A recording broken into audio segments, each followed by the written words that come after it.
Which way am I looking? Good evening from the Sderot police station. This place witnessed a very difficult battle when thousands of Hamas terrorists invaded Israel on October 7.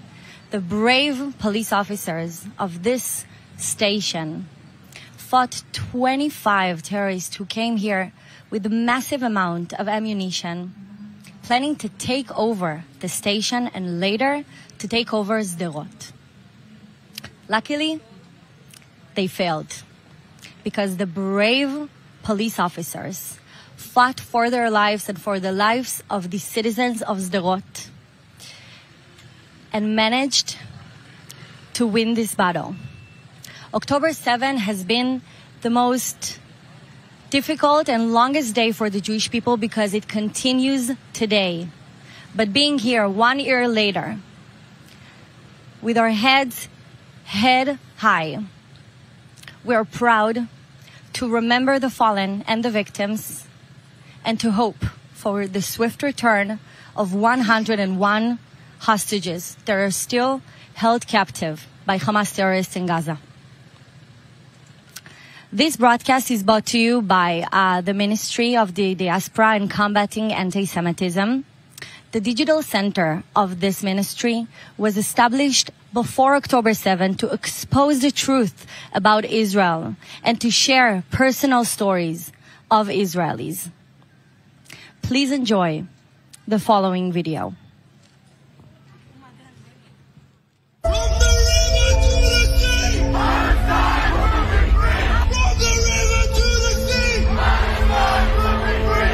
For the first time since 1948, Israel's very right to exist is under threat. Fueled by immense funding and hatred, the terror propaganda is misleading good and honest people into supporting the worst in humanity. Sadly, lies spread faster and wider than the truth. Therefore, echoing the truth has never been more crucial. For this purpose, we founded the Israel Digital Center. As part of our efforts, we have established a sheltered workspace for international journalists, diplomats, leaders, and influencers in the city of Sderot. We've been escorting the international visitors to the devastated areas to let them witness and tell the stories of October 7th.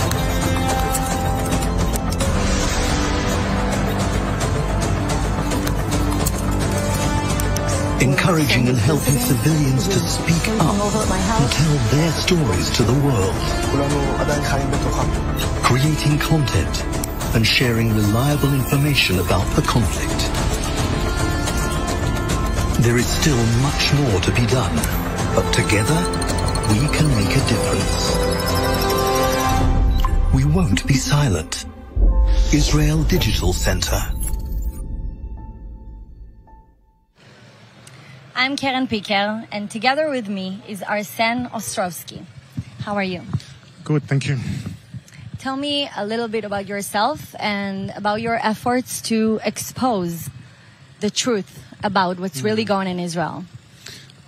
I'm a human rights attorney, originally from Australia, but now live in Tel Aviv. I'm a father with 2 children, and that's probably the most important thing. You know, we're fighting this legal battle, but I'm also a father. I'm also a parent. I'm also trying to cope with children in wartime, asking questions, why are they firing rockets at us? So it's a very complicated, very difficult life. And being here today in Sderot is on this anniversary is just so overwhelming, because just when you think you've seen it all, you've heard it all, you hear something else.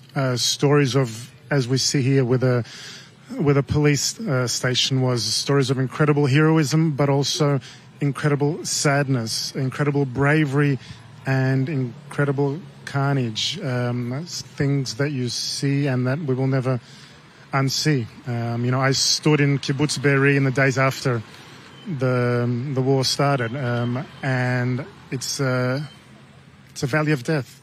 There are things that stay with you forever, and this is difficult times, but we need to fight. As a lawyer myself, I am very familiar of all of these calls that we've seen now in the video, from the river to the sea, etc. Yeah. What is the biggest misconception about Israel in regards of international law that you are dealing with in your day-to-day work? Look, it's an important question, and we have to recognize that we are fighting multiple wars in different battlefronts. It's not only our heroic soldiers fighting in Gaza and our Lebanon, but we're also fighting online. We're fighting in the diplomatic arena. We're fighting in the political arena, but we're also fighting in the legal arena, which is so crucial because so much of the legal discourse, and I would call it a pervasive discourse, a perversion of the law, it reverberates around the world. When Israel is portrayed as a pariah, as a war criminal, as committing genocide, ethnic cleansing, starving children, all these incredibly anti-Semitic libels, mistruths, malicious distortions, that reverberates because then you have countries saying, well, maybe we should have arms embargoes, or you have international courts saying that Israel, or accusing Israel guilty of genocide. You have marchers calling for intifada on the streets of North America and Europe. So the discourse is very pervasive. It's a very, when international law becomes weaponized against us, it politicizes and undermines the entire legal order. And we have to be very clear that, contrary to the lies and misconceptions that Israel is some kind of pariah, we are not. We're far from it. That is a lie. That is a blood libel of the highest order. Israel's gone above and beyond to levels not seen in the history of modern warfare to not only minimize civilian casualties, but abide by the principles of international law, extent and lengths to which no army has ever gone to. And that's something I think we need to recognize, not only calling out the lies and mistruths, but reiterating that the extent to which Israel goes to abide by the principles of international humanitarian law. One example you're probably referring to is the fact that Israel notifies before attacking specific places to avoid civilian casualties. What is the biggest lie that you hear about Israel, except for we're all hearing about the fact that the misconception that Israel is committing genocide without an intent to commit genocide, which is the ground base for committing genocide, right? So what advice would you give a freshman student in Harvard that is now listening to a twist of history and a twist of the truth? What do you advise him to do on campus? Look, that's two questions, and they're two very different, very complicated questions. With respect to the first part about which part of the law is most often, maligned and misused against us, and you spoke about, for example, the charge of genocide, one of the biggest, grossest anti-Semitic libels we've seen in modern history.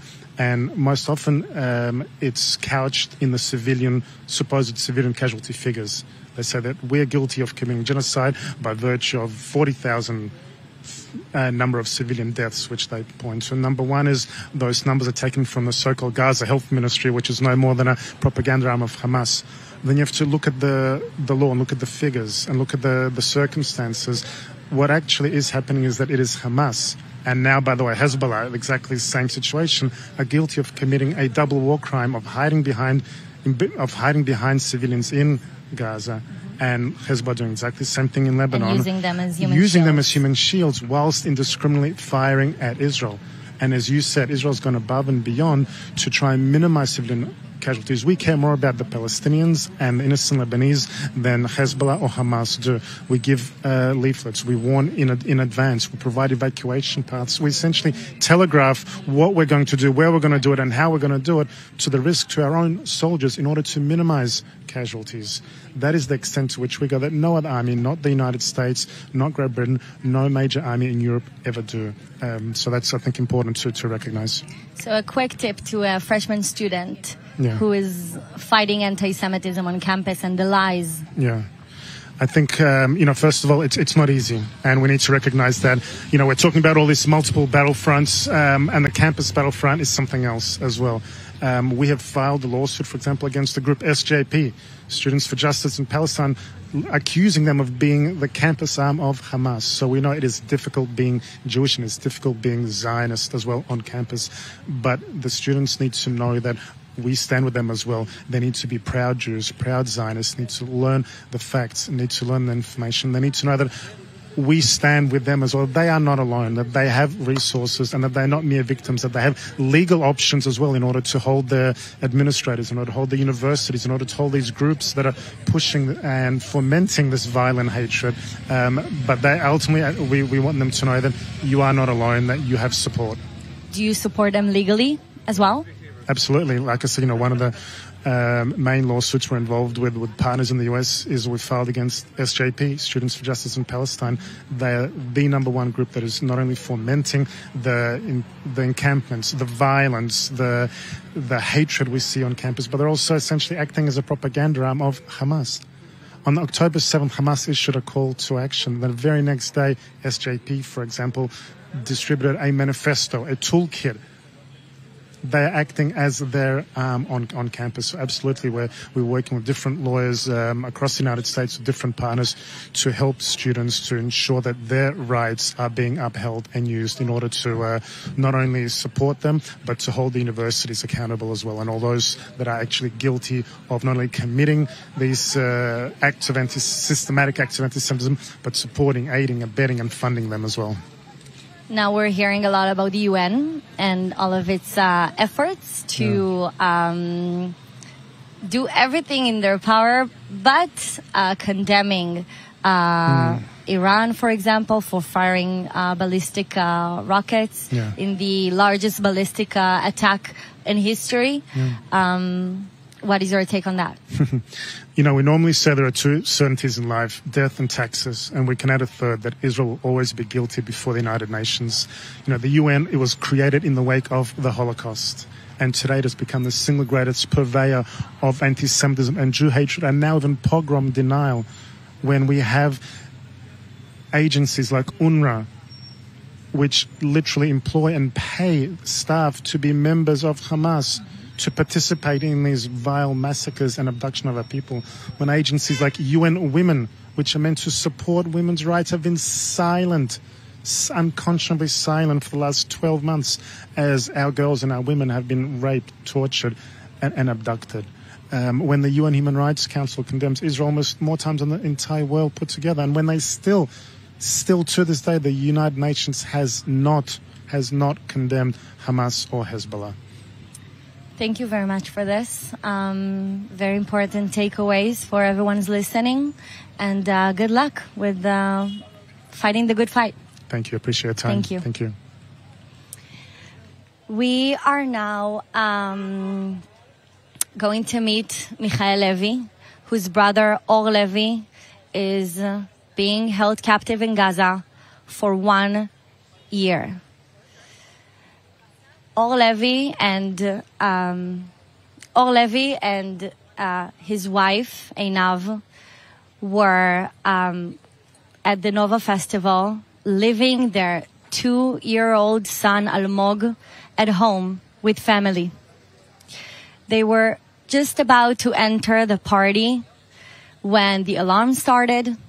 They ran away to a safe shelter where they encountered with Hamas terrorists. And we will now hear from Michael the rest of the story. Hi, Michael. Hi. How are you? Another day. Another day, but a big one. A big one. But for us, it's just another one in this fight. Because you're reliving this nightmare again and again. Yeah, for us, it's just a very long and a very bad day. First of all, I'm sorry for that, personally. Take me back to 1 year ago on October 7, 2023. I woke up at my bed at home. I live in the center of Israel. I woke up to the sound of sirens. I turned on the TV and saw all the alerts, the orange alerts of missile attacks all over the place. I immediately called my mother and asked her if they are okay. She said that they are okay, but that Or and Einav went to a music festival next to the border of Gaza. At first I wasn't too worried because I thought, okay, it's just another missile attack. Fortunately, we are too used to it. And then I saw the news and understood that Or and Einav tried to run away, but they had to hide in a bomb shelter not very far from the Nova site. The last call Or had with my mom was at 7:39. He was completely terrified and he just repeated the sentence, "Mom, you don't want to know what's going on here." That was the last thing we heard from him. We know now that 10 minutes after that call, a group of terrorists arrived. They started throwing grenades. They sprayed the bomb shelter with bullets. They even fired an RPG into it. Or had to witness his wife, Einav, being murdered in front of him before he was kidnapped. And since that awful day, this is what I do. I can't even imagine what you're going through. So there is another very important figure in this picture, Almog. Right. Who is right now at home. At home. He recently turned 3. He's going to all his life milestones without his parents. He started new kindergarten without his parents. He started speaking fluently. He's doing all those things that as parents, this is what you are waiting for, and unfortunately, all won't see it. Enough, unfortunately, we can't bring her back, but Or is still alive, and we need to bring him back. Now. What do you tell a 3-year-old that his parents are not here? I think that's the most difficult part. We ask psychologists what we should say, because obviously you have no words when you look at him.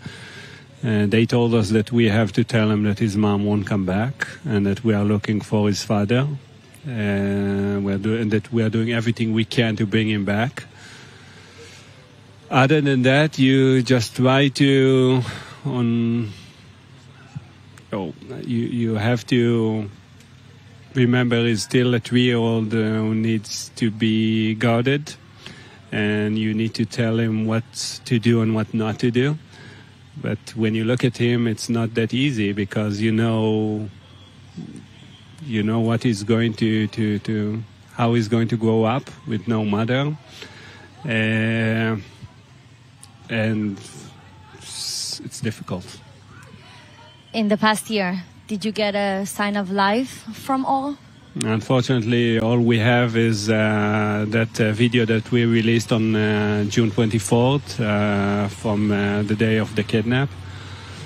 We can see that he is alive and that he wasn't injured, but other than that and the assumption of the IDF that he is still alive, we don't have anything.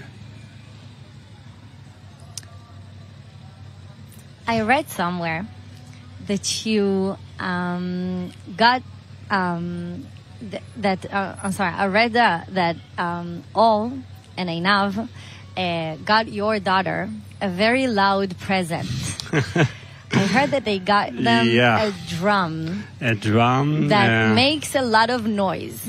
Yeah. Are you still waiting for the sweet revenge of giving Almog a loud present to make all crazy?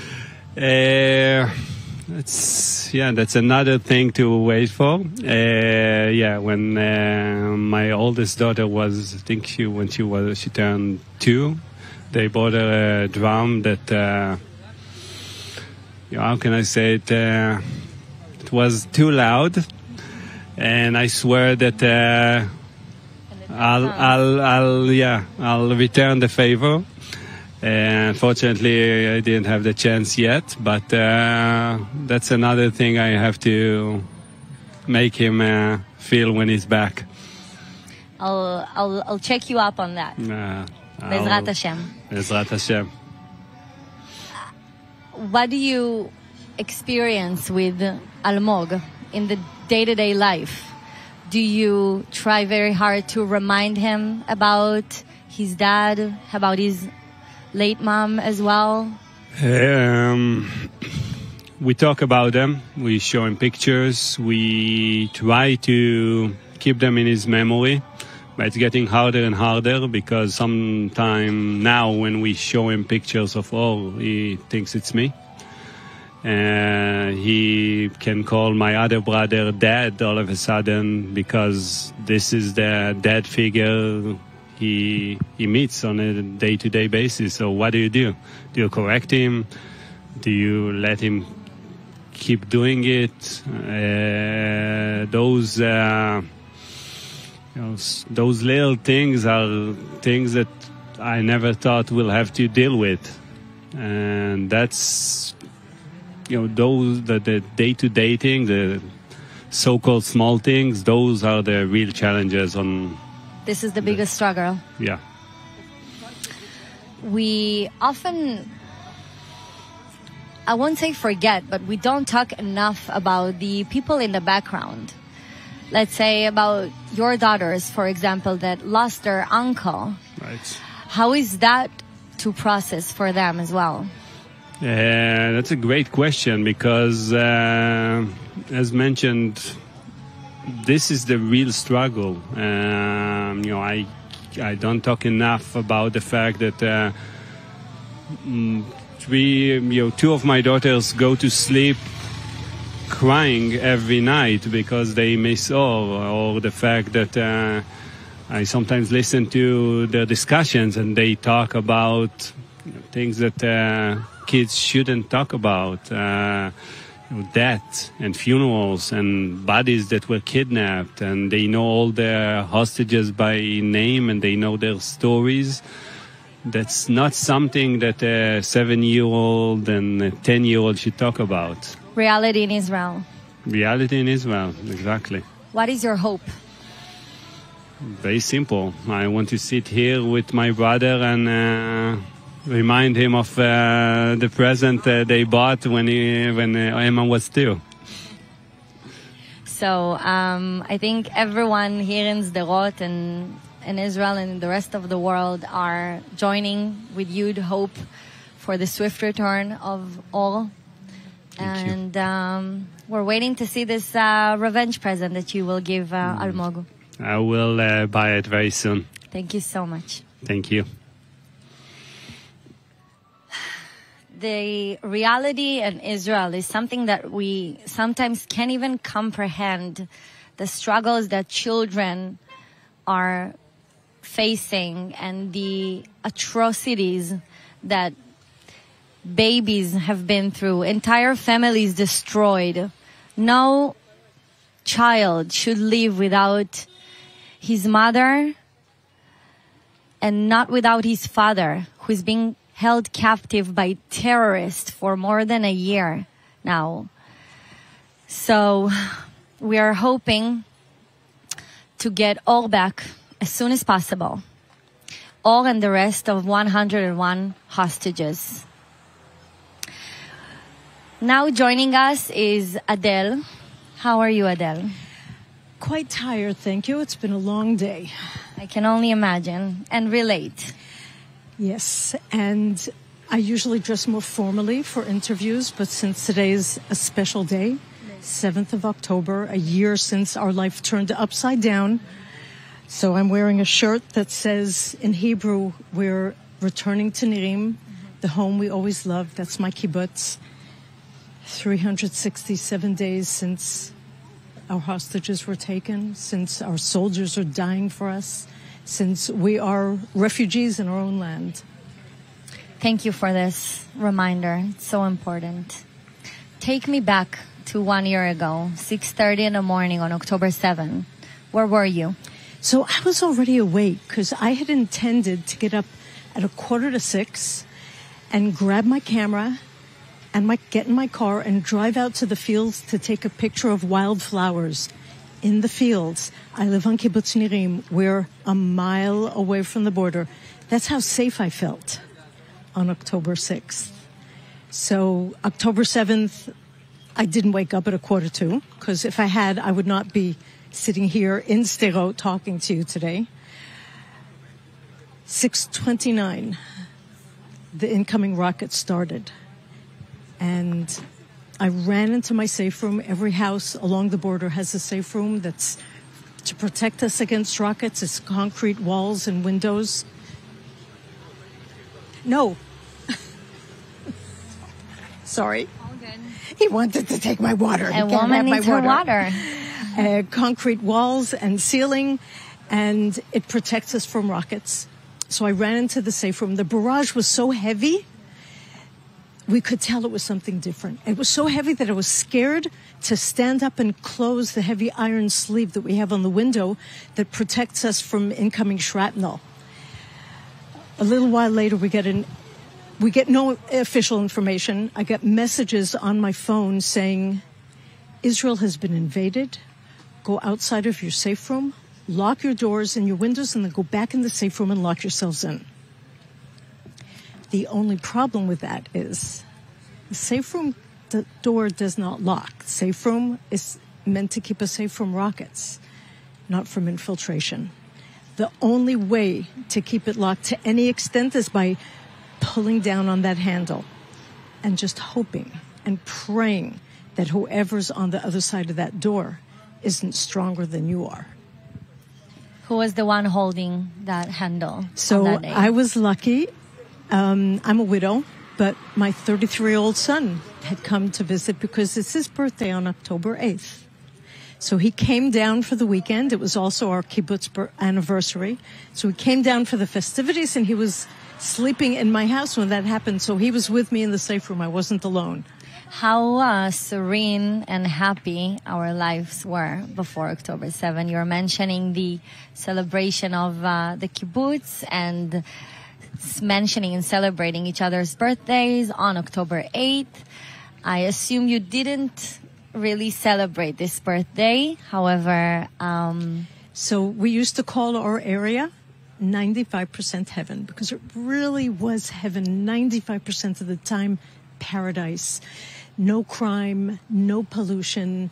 You could let your kids play out, not like here on the street. They would just go out on the lawn, and it was 95% heaven until October 7th, and it flipped to 100% hell. what does the conversation between you and your son look like during this time in the shelter while he's holding the handle?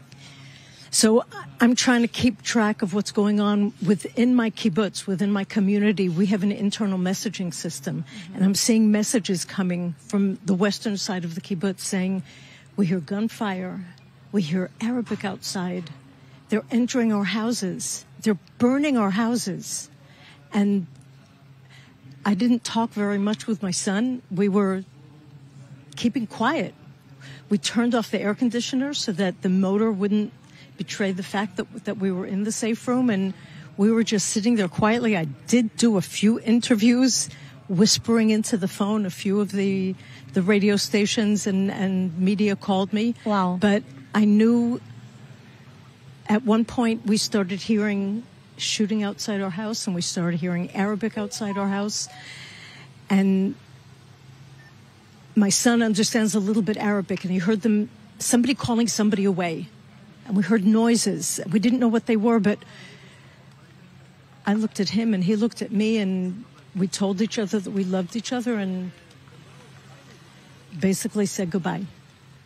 About an hour later, when I opened the door to my safe room, because I had to go to the bathroom, safe rooms don't have bathrooms in them, I saw that the slats on the window opposite the safe room had been broken. In other words, the terrorists were at my door. They couldn't open the door. They started breaking through the window and were called away. Around the same time, unbeknownst to me, the terrorists were entering my son-in-law's house. My son-in-law and daughter are separated. I knew that he was with my 3 young grandchildren, Zivraz and Yuval, aged 2, 6, and 8. Also in the kibbutz. Also on my kibbutz, not far from me. And he heard them entering his house and screaming and shouting and laughing and shouting Allah Akbar. And he told the girls, hide yourselves under the blanket. Don't make a sound. Don't come out no matter what. You're going to hear a loud noise, but don't come out from under the blanket. I'm here. He waited until he saw the handle of the safe room starting to move. He kicked open the door and shot the terrorist right in front of the safe room door. Wow. He ran out, started to go after another two that were in his house, but realized that there were many highly armed terrorists just outside and that he didn't stand the chance. And who would protect the children? So he cut his losses, went back into the safe room, got down on one knee, raised his weapon, and waited. The next person going through that door was going to get a bullet. Are they safe? They are. They're safe. They're traumatized. We're looking into getting an emotional support dog for them. The older one won't go into the house until somebody checks that there's no terrorists around. The middle one hides under the bed when she's unhappy, which she'd never done before. The little one, it seems to have, I mean, she was only 2. It seems to have, she seems pretty much okay, but my daughter has a hard time falling asleep at night. I can only imagine, and I'm sorry that this is what they're experiencing. But as we said before, right now this is the sad and surreal reality in Israel. One of the known names of this war is Asaf Hamami, who personally was my commander in the army. No. Yes, and we all here, first of all, we all know that Asaf Hamami was the first to declare war on October 7 because he was the first to really understand what was going on the ground. And they say that he fell fighting for Nirim. Totally. How does it feel for you being a Nirim member who was saved by Asaf Hamami? So we didn't know anything about that. We didn't know that there were soldiers in the community until weeks later. They tried to keep it a secret, especially his name. But he understood that something was going on. He put his son with a soldier in the safe room in his base, went out with Kirill and Tomer, came by Nirim, saw that there were already terrorists in Nirim, and they were the first ones actually to engage with the terrorists. They killed a few of their leaders, but then they themselves were killed horribly. And the leaders that were left, the Nukhba leaders, wanted to get credit for this horrible death. To get credit for this high-ranking soldier. So they took his body and the other 2 soldiers and drove back with them to Gaza, which is, from what I understand, the reason why, to a great extent, we had it so much easier because they didn't have leaders. The Nukhba terrorists that were left on Nirim were without leaders. They were without a plan. So they killed and they kidnapped and they burnt and destroyed. They did horrible things, but far less than if Asaf and Kirill and Tomer had been there. May their memory be a blessing. May their memory be a blessing. Has a very, very special place in the hearts of all of the people on Nirim. I can only imagine. Thank you very much for this. Have a great evening, and may everyone returns back home. Am Yisrael Chai, Am whether Yisrael Chai. they like it or not. Totally, 100%. What a spirit that really lifted our thoughts. We pray for the safe and health of the Israeli soldiers of the IDF. And we thank all of the fallen that have risked their lives to protect the citizens of Israel since October 7 and until today, in every border towards every front. It is very interesting to always see the connection between the IDF and the citizens, because knowing that their mission is to protect citizens, to protect Israelis, because it's Israel Defense Forces. This is the meaning of the IDF. This is what it's meant for.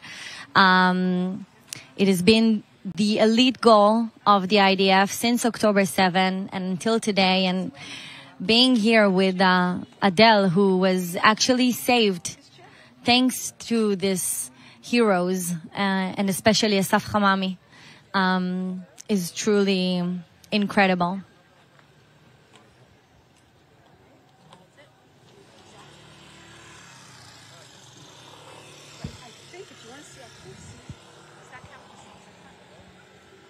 We are now joined with David and Mechi. David is the head of the yeshiva in Sderot. And thank you so much for joining us in this very difficult evening. So your story is interesting because your son practically saved the lives of dozens of people. Hundreds. Take us back to the morning of October 7th. The truth is, the morning of October 7th, we had no idea what my son was doing. We were very involved in doing here in Sderot. His whole story, I only found out Pesach time, Passover time, about 6 months later, because he didn't talk about it. He was too traumatized. He just worked like a robot. It was only afterwards. Okay. You want to start? 6 o'clock in the morning, the men already went to synagogue. It was a holiday, and the plan had been that about 8 o'clock, my son, my married son, would come back to the house, and we would dress the 4 kids and take them out, while his wife would stay with the newborn for a few hours of rest and relaxation. But at 6:30 in the morning, there was a Tzeva Adom, a red alert. I had to wake up the kids and send them down to the safe room. I had to carry 2 kids down myself. And then when I was there with my daughter-in-law, she said, just tell your son, my husband, that he shouldn't leave us by ourselves. Please, he should come home. Ran upstairs, got dressed, and on the way to the yeshiva, I hear shooting in Sderot. 30 years I've been living in Sderot. 23 years of Qassam missiles, but never shooting. I didn't understand what was happening, and I ran to the yeshiva. My husband saw me. The place was deserted. There was no one outside. He was outside with one guy talking, talking very quickly with his hands, and he said, quickly, upstairs. Get upstairs fast.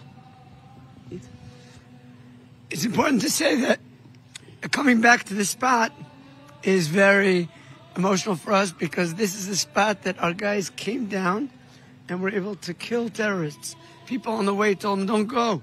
They're terrorists. They said, that's why we're going. And they sought the combat and to confront, and they were able to kill 2 terrorists, which helped make sure the terrorists would stay in their building. Just explain, our guys are your students that serve in the army, but also are part of the Torah institution. And they had their guns with them that day, their rifles. Okay. Simchat Torah is a very special day. And this year, we're going to be doing it even on a higher scale. We go out and we dance with the whole city. So we really had a lot of great plans for that day. But instead of going out to dance, our guys came down to fight. And we're very proud of them because they weren't afraid. The Palestinians took everything into account, that the army, that the police, that the Kitot Koranut, those special units, and the intelligence is not really working. They didn't take into account the heroism of citizens. And that's something very special. One of the most known footage, of the first footage that we got from on October 7, I remember myself being in the shelter in my house, and then I saw terrorists in Sderot in these white vehicles that we all know and we all can reflect and imagine in our heads. How did you feel hearing about this beloved Sderot of yours taken over by terrorists? That's what that young man was telling my husband. That young man was a first alert guy who was running after he heard the Qassam to see if there's anyone he had to save, anyone he could help in the first aid station. He's the one that saw those terrorists in the van right here on the street. And he ran to the yeshiva. he ran and he told my husband. And that's where my husband was in the middle of when I came. So we knew about it before it was on the news, before it was in the At that cameras. point, it was really a miracle for the terrorists that they didn't come up. Because had they come up at that point, we were ready with a lot of ammunition and a lot of guns, and the guys had bullets ready, and they would have no chance. But thank God they didn't give us that opportunity, because we were able to stop them here. So the spirit didn't even stop for a second on October 7th. That's the main point. The dancing continued. Of course, we didn't realize the magnitude. And of course, the songs were really, really prayer. Yeah. The songs that we sang, it was not a happy dancing. It was hugging the Torah scrolls and just beseeching God that he should save our people and that we should come out of this stronger. And every song that we sang were slow songs of prayer, as opposed to the normal happy songs that we would have sang. I actually knew, because there was a guy who had his phone with him. He was going with his pregnant wife, and they wanted to cross the street here. And my other son, the one who was a commander in the army, he said to him, no, get back up, get up into the yeshiva. The yeshiva is it's a protected building. It's built against Qassam, bulletproof doors and windows. So it's considered a fortress. So he said, get up there. And this guy didn't touch his phone, but he just read the messages that were going. And we knew in the women's section, Dov, that there were 25 places being hit at the same time. And we realized that those red alert signals were just a cover-up for the terrorist infiltration. And it made us feel very big, that we're part of something big. It's not just State Road, that, far-off city that's been getting for 23 years, but it's everyone. There's a lot of places that are getting it. I want to remind you about the speeches. Maybe you remember one of the speeches you made. At that point, the boys in our yeshiva, a lot of them are newcomers. They were just there for maybe a month. They were scared. And one rabbi after another got up and spoke about the Simchat Torah celebrations during the Holocaust, after the Holocaust, the Yom Kippur War, about wars that we Jews have fought and won.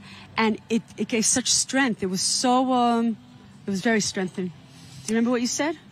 Well, we described in 1942, my father described that there was a lot of singing in New York. And someone came in and burst into the room and said, how could you sing when there's a Holocaust going on? And we told the guys maybe he was right. But in Israel today, we have an army, we have intelligence, we have police. But I think our major message is that there's a whole new generation of young, courageous, spirited leaders that are willing to really put their lives online and really willing to combat. And I think the terrorists didn't take that into account. They didn't realize that there'd be so much civilian resistance and so effective. And that, in many ways, really saved the town and saved the whole country. And we have to be aware of a whole generation of spirited, courageous heroes. So speaking of these courageous heroes, I can tell that your son was one of them. Yes, we're very proud of him. So he basically built a field hospital on the way to Sderot, and he basically received Nova survivors and the kibbutzim survivors. Mm-hmm. Tell us about it. Well, I'll tell you one thing. We didn't know what he knew. In other words, until we turned on our phones and internet, and that was only after the Chag went out at like 8 o'clock at night. Because you don't use your phones during the Chag. We did not know about the barbaric hedonism of these inhuman savages that came to torture and to kill and to maim our brothers and sisters. We didn't know about it. And I'm happy because at least we did have a feeling of Chag. But my son was right in the middle of it. He saw it. He saw the people coming out, people that were like dazed. They said, wow, we're seeing someone that's alive, because all they had seen from their house, 14 hours holed up in the shelter, little children held up in a closet watching their parents being murdered. They actually had two kids come to their house. The daughter was covered with her mother's blood. They thought she died, so they didn't try shooting her. Yeah. And what he showed and what his wife showed, he organized that field hospital. He actually saw that the army was organizing a field hospital down the road across the street. He went to them with his car. He said, no, come to us. We have it much better organized. We have much more medical equipment, more doctors and nurses that joined forces. They came. And then he heard that there was something happening in Saad. And he also went there and he brought them over.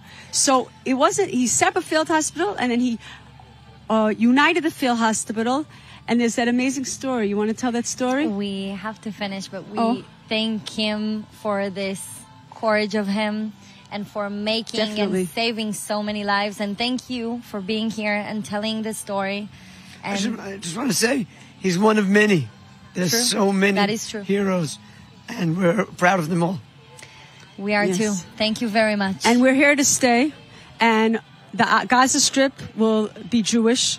It has to be Jewish. We can't have people that want to kill us, terrorists, as our next door neighbors. We're talking about half a mile away, 1 kilometer. Yeah. We cannot have that happen. Thank you. So we're here to stay. Sderot is ours, and also the Gaza Strip. Thank you. Thank you very much. It is really frustrating sometimes to think that it happened during a Jewish holiday where many Israelis don't use their phones. So hearing these testimonies and understanding that people weren't aware of the magnitude and the brutality of the massacre on October 7, not 4 hours later, it is just unimaginable. Joining us now are Hillel and Elisa. How are you today? As good as we can. Complicated day. Exactly. Take us back to the other October 7 complicated day 1 year ago. So I will start with my story. I woke up at 6:30 a.m. Because of the alarms. I took my younger siblings to the shelter. This was actually my day off from work. So I wrote in our group, if someone needed me, I'm available. And then in 8 a.m., our supervisor called me. He told me that if I can get outside quickly because he was coming to pick me up to the emergency care unit. And there is a rocket falling in our neighborhood. And that's it. I was in 14 hours in my shift. Which usually lasts for how long? It was from 8 a.m. to 10 p.m. And usually your shift is from? 8 hours. Okay. This is not my shift, this is the day off. So the situation, Yes. And then from there, all the 14 hours, I just treated a lot of injured people, police officers, soldiers, civilians, even kids. We also opened the field hospital, and we treated them then, and then we evacuated them to the hospital. I remember one story about a police officer that got injured near the police station in Sderot. He was brought to me in very critical condition. He had multiple gunshot wounds in his chest and belly. He was unstable. And then while the evacuation, there was a lot of sirens. We didn't stop. I treated him with plasma and medicines for the pain. I also did, while we are driving, the procedure that called chest needle decompression. And after that, it just stabilized and got better. And today we are in good contact. You saved his life. Well done. Thank you. How about you, Ilalo? So I live in Sderot. That day, I was with an ambulance in my house on call. It's a normal thing that we do in our job. If there is a car crash or a chest pain, a neighbor with chest pain, before the ambulance of the shift arrives, I can give the first care. So I woke up 6:30 with the alarm. It was a normal day for me. I know these alarms since I was a little kid. And I went to my living room, opened the news, I opened the window, and I see a pickup truck just passing by with 4 characters and a machine gun and start shooting. So I called the dispatch and I told them, I'm going outside and I'll give you a bigger picture. Now, it it was very surreal because they were smoking and laughing. They were in combat mode. My first thought was, who's filming a movie on Saturday morning? So I called the dispatch and I told them, and they told me to stay inside. And that's not normal, because when everybody goes inside, we go outside. That's the job. Even they told me there are terrorists all over the city, and I said, I know, I saw them, but there's a moral code or work code or something that says that we're out of the danger zone. And they told me that one of our ambulance conductors was targeted and shot in the ambulance. So I stayed about 2 hours in my house and talking with every manager I know until 9 a.m. that I got this pinch in my gut, and I called my personal manager and I told them, you know what, I'm going. If they shoot me, you won't fire me, and if they don't shoot me, you won't fire me. So I'll text you when I get to the station. And I got to the station. There were many wounded that we started treating them. We had one bulletproof ambulance in Sderot. Were you driving it? No. It was in another site, so we didn't even have the opportunity to use it. So all the wounded in the station were barricaded in the station. Now it's the mother station is not a place that we treat people. We rest there, and when we get a call, we get to the crash scene or to the patient's house. And that day we had to treat people in the station, critical patients. The first patient was a 20-year-old with a gunshot wound in the shoulder and in the abdomen. And usually you have 10 minutes in the field to prepare the patient, put a tourniquet or something, and then evacuate to the hospital. And that day, the first patient, we got the green light from the IDF to go and start evacuating with the bulletproof ambulance 2.5 hours later. So it was 2.5 hours stabilizing him in the station. How is he today? I really don't know because we couldn't. I don't know even his name. We didn't have anything, no ID, nothing. We just went from one patient to another without asking any question. I know when October 7th started. I don't know when it ended. I don't know when October 8th started. I was in the station for 60 days, 2 months. Treating and doing everything, and that's my story. How old are you guys? I'm 34. I'm 23. I assume that usually in your day-to-day work, you encounter and you have to treat older patients that need first aid. How was it like facing a situation where you could be the one that is being shot next, or you treating young guys like you in your age? So basically, every day we treat every age, from infants and newborns to the elderly. But still, this wasn't a normal treatment. It wasn't a stomach pain or stuff like that. It wasn't a car crash. It was something that was intent to be a massacre. And it was people that we know. Within the station, 17 bodies of civilians and 3 bodies of soldiers. And when later that night, it was like 9.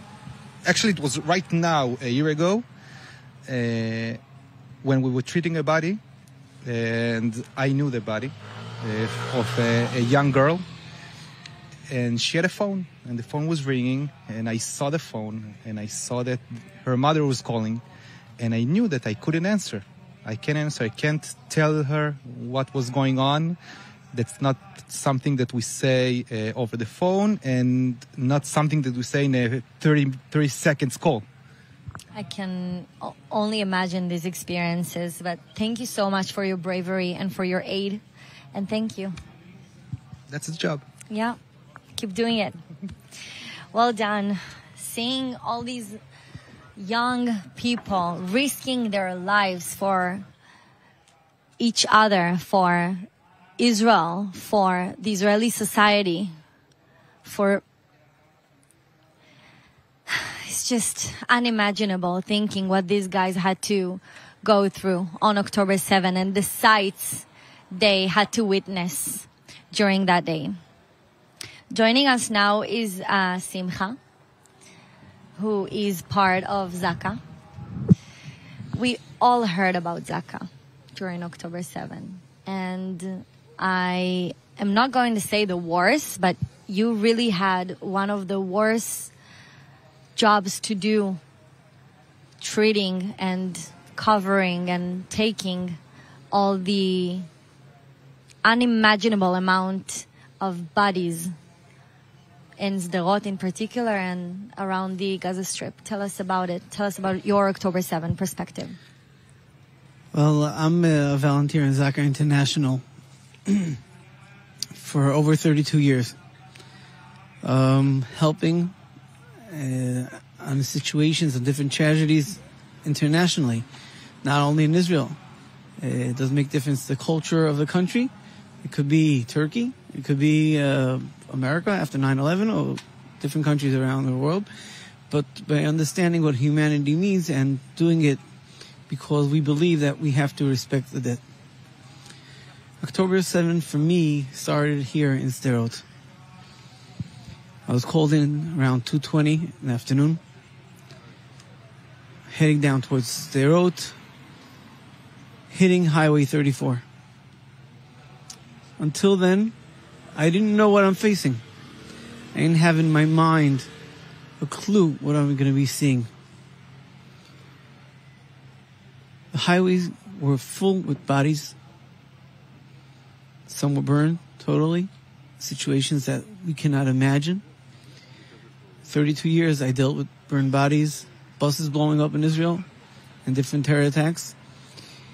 But over here it was totally different. The bodies that were burned, what was left was only bones, sometimes skeletons, I would say. But when we came to collect whatever remains that were there, everything disintegrated in a second to ashes.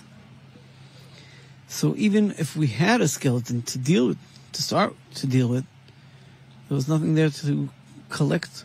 You had to bring vacuum cleaners to vacuum every corner of the cars. Going through kibbutzim one by one,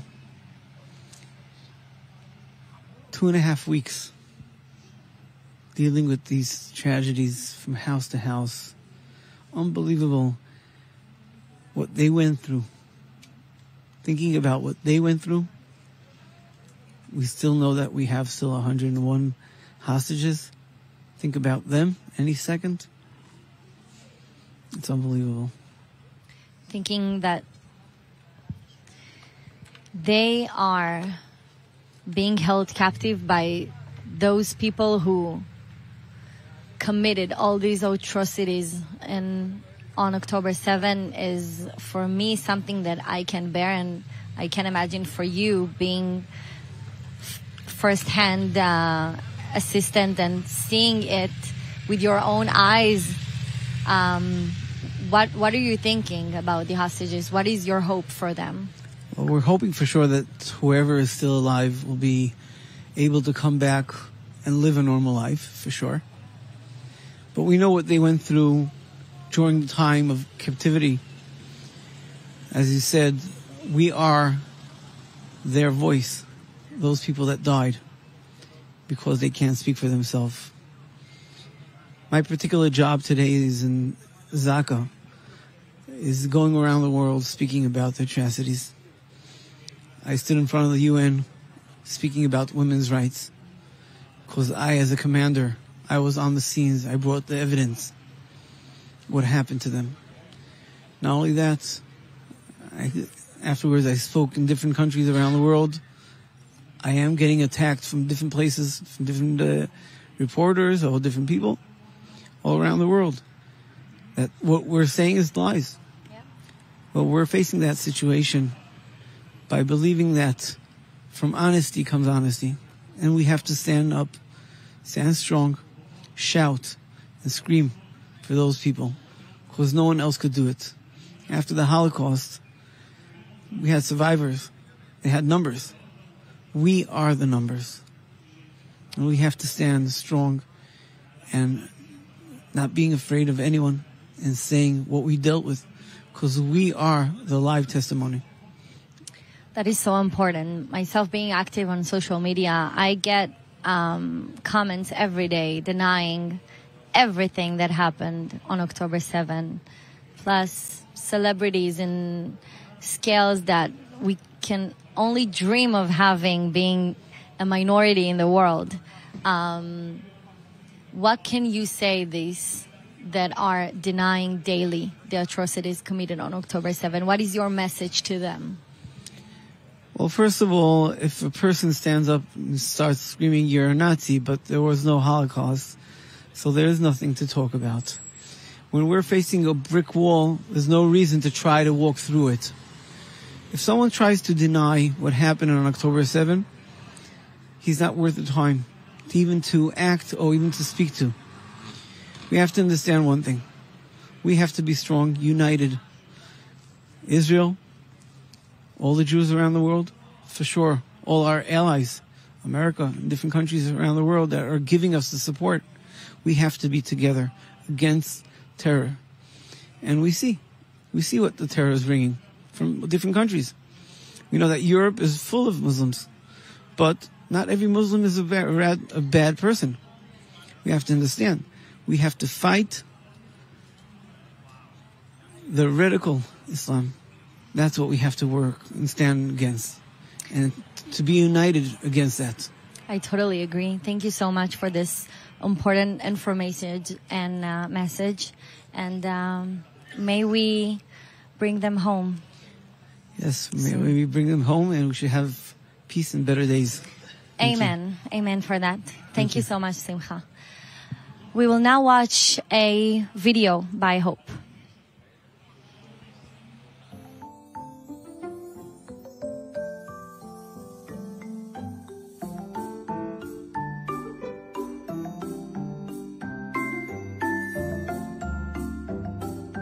שהקיץ לא ייגמר ונמשיך לשחות בים ובבריכה כל השנה.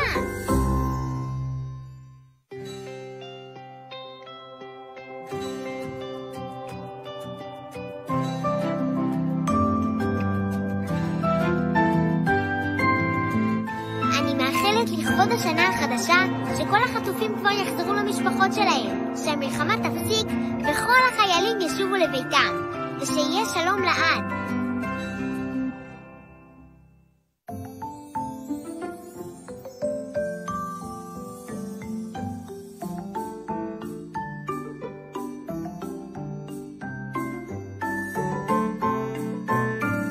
אני מאחלת שיהיה יופי בישראל, והכל יהיה טוב. שתהיה שנה טובה של ימים טובים, ונעשה כל מה שבא לנו. שיהיה כיף.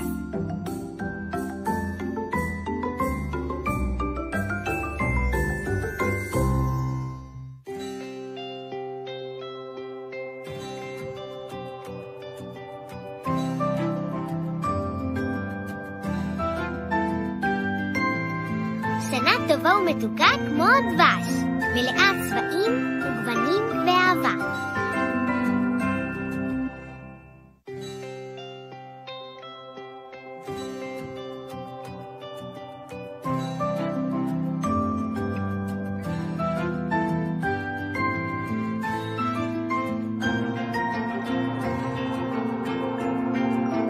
אני רוצה לאחל גשם של דברים טובים, צמיחה ושמחה.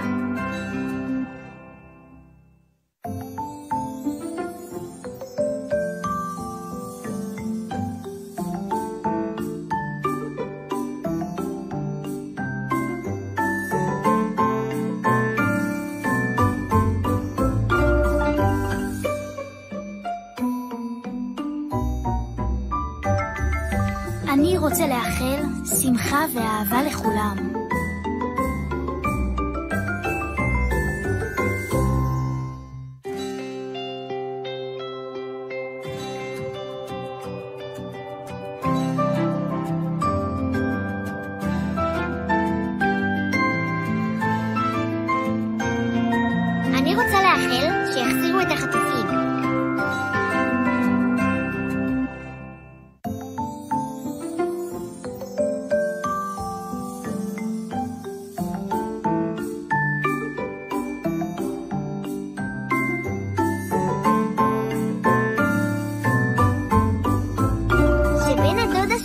אותו יחזור ונוכל לשחק יחד. שיפגוש חד קרן ושתיגמר המלחמה.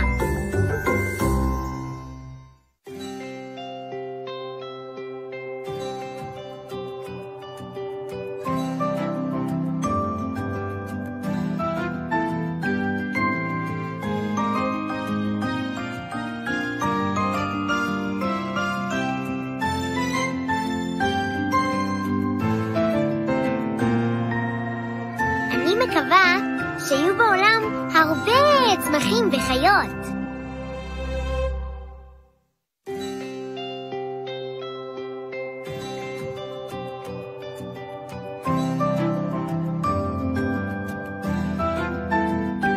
שתהיה שנה של שלום בלי אזעקות, עם הרבה פרחים, לבבות ונצנצים.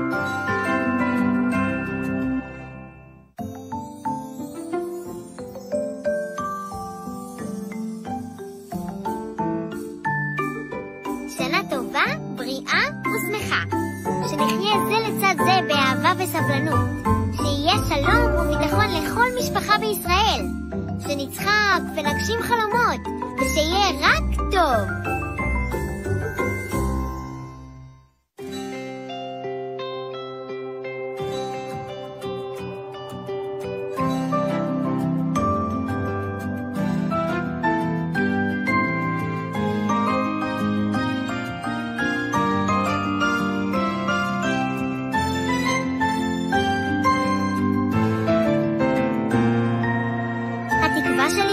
שכל החטופים והחיילים יחזרו הביתה בשלום.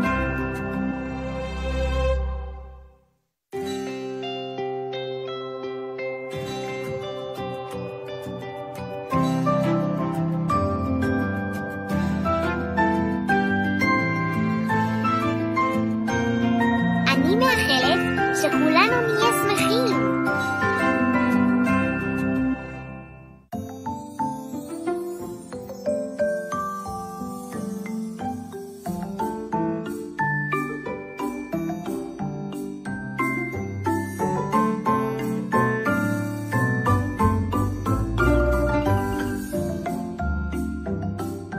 שיהיה לי כיף בכיתה א'.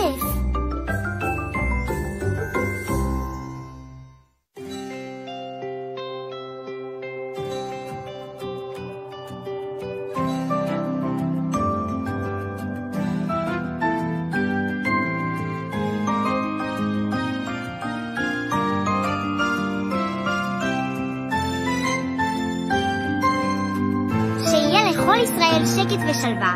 ושתמיד יהיה פה שמח ופורח.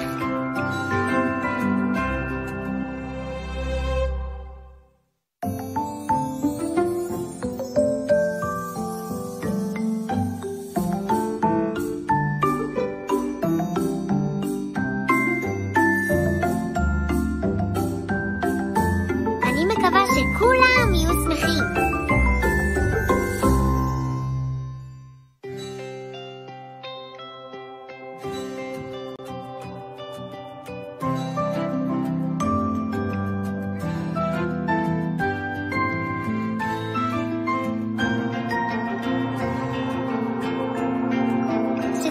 כל יום קשת בענן, וכל הילדים יהיו שמחים.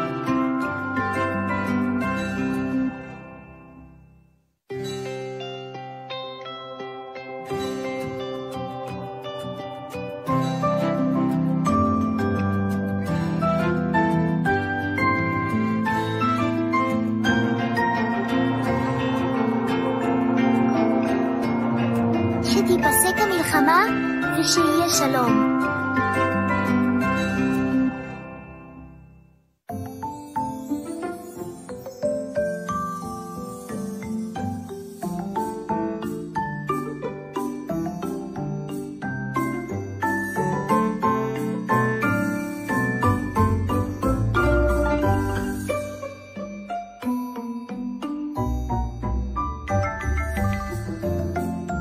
שהשנה תהיה מלאה בפרפרים צבעוניים.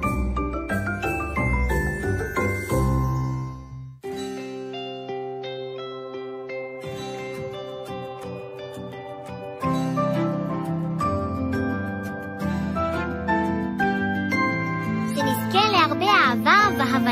כלפי פנים ולהרבה כוח ותעוזה כלפי חוץ.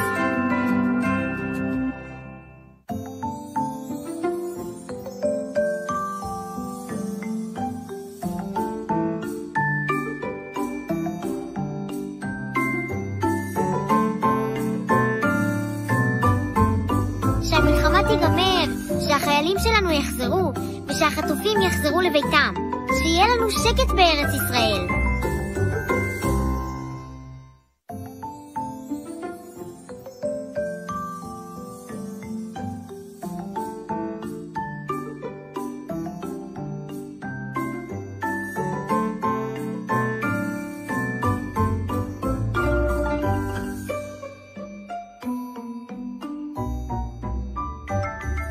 הלוואי שכל העולם היה מדינה אחת, ואז לא היו מלחמות, וגם היינו יכולים לנסוע לטייל בכל מקום.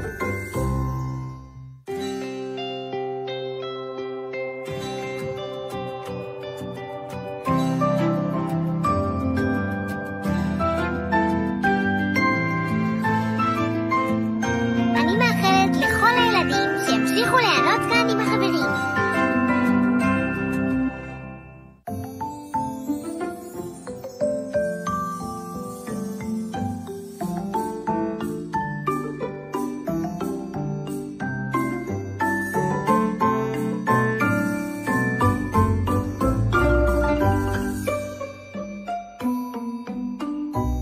שכל החיות יהיו שמחות, שיטפלו בהן טוב. ואם יש חיה פצועה, להשתדל לטפל בה כמה שיותר, שהחיות יהיו שמחות.